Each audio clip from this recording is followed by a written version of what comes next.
Eh ben, pareil, en poche, vient de pareil une femme que j'adore, qui s'appelle Nathalie Saint-Cric, Oui, oui, c'était super. qui est une journaliste Journaliste à voilà, France 2. absolument. Puis bon, Qui avait écrit Clémentine oui. sur la femme de Churchill. Et voilà, et il y a L'ombre d'un traître chez Pocket, c'est une histoire absolument fascinante, vraie.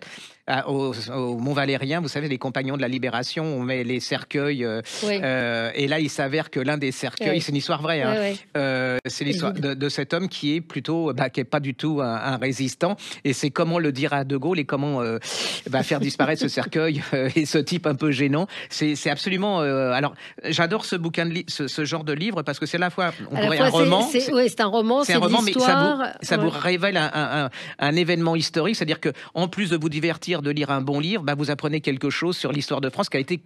Alors pareil. Hein, oui, qu'on n'a pas raconté. Non, on n'a pas raconté une manière de rentrer dans l'histoire. Franchement.